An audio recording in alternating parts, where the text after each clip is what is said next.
What is up, homies? My name is Felix and I'm here back again with another video for you all today. And as you might notice, we've got a little bit of a different vibe here today. I decided I would switch things up for today, make it look a little more professional, see how you guys like it. So you guys might know that I've made fun of some producer pages on Facebook and TikTok before, but it just so happens that recently I've been seeing a lot of really terrible Instagram producer pages. These posts really just give some of the worst and most useless advice I maybe have ever seen in my entire life. So today we're going to take a gander at some of those posts and doing a little bit of goofing and spoofing on these terrible producer Instagram pages. So yeah, make sure you guys check out my Instagram and my SoundCloud down in the description below, along with playlists of songs I produced, my beat store, my Discord, all that stuff. Go check it out if you'd like to do so. Also, make sure you go to feezostore.com to cop yourself the best merch on the planet. You already know. So yeah, now we can get into this video. One really quick thing though, I'm not particularly hating on any one of these Instagram pages. I'm just kind of goofing on them. We're all just having fun here. I get they're doing their thing. They're on the grind. I respect it. So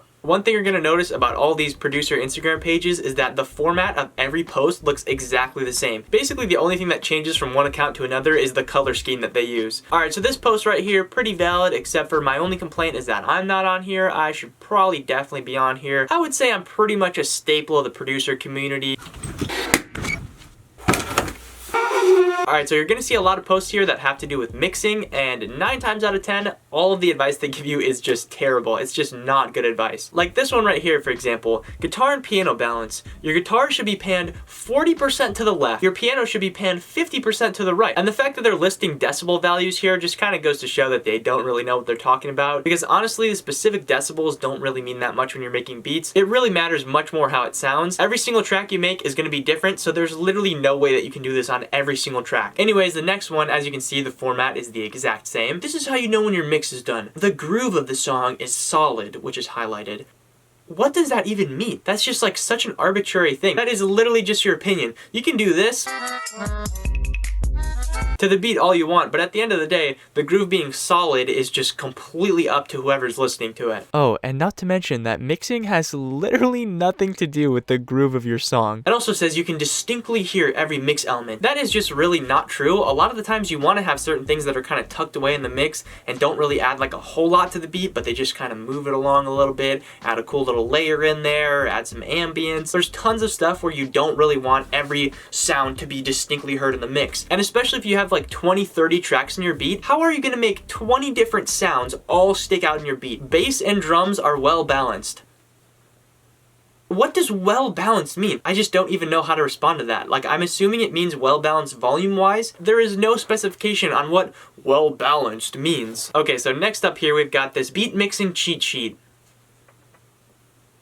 It's just so not good. Like, I kind of get the idea with this one. However, it becomes so much more confusing because they put these decibel ranges over the categories. If you see one of these posts and they're telling you that something in your mix should be like a specific decibel reading, just automatically discredit the post because it's just wrong. This next one is also pretty funny. It just says basic mixing chain. First of all, it's probably not meant to be super accurate, but literally what is going on with these EQs here? There are 2 reasons why your EQ might look like this. 1, you have no idea what you're doing. 2, you're recording in a wind turbine and you're trying to figure out how to filter out the noise. Okay, so this next one is probably one of my favorites. It just says tips from Skrillex. And yeah, you can bet that Skrillex hand-delivered these tips to Beat City. Counter melodies can make a song come alive. Great advice there. I never would have thought of that, to put counter melodies in my beat. What? This guy's a genius. Is this why Skrillex is one of the most famous EDM producers of all time? Because he uses counter melodies? But that's not all. You also should identify the main song idea built on that. I have no idea what that means, but they've got a picture of Skrillex right here, so it must be important. And then finally, the most important tip of all. Automate, automate, automate.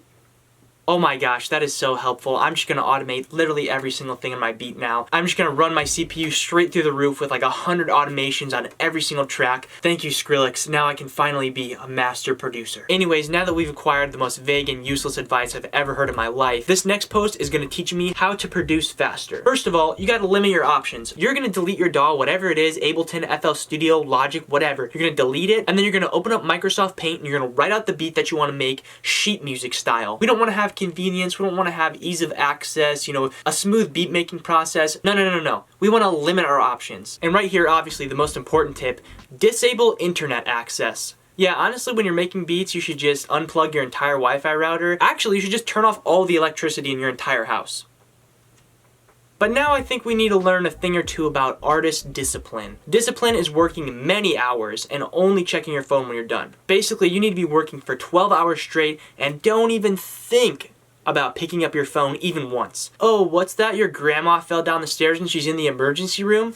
Get back to work, buddy. Also, discipline is using gaming as a reward. Dude. After being dragged out of your bed at 6 a.m., strapped into a chair, sitting in front of your computer for 12 hours, slaving away making beats, guess what? All your hard work is paid off because you get to play a little Fortnite for 30 minutes. But after that, you better be going right back to work, my friend. Here's another mastering chain one. This one isn't too crazy or anything, but the one thing I think is really funny is that there's no chain here. There's no way that they're showing that these plugins link together or anything like that. They're just on the screen. So that really kind of just defeats the whole chain portion of this post. Okay, so I've been seeing this a lot recently, and I don't know if it's just me, but I absolutely hate this example. Basically, the way people try to explain a compressor, because for whatever reason, nobody understands what a compressor does. The compressor is like your mother.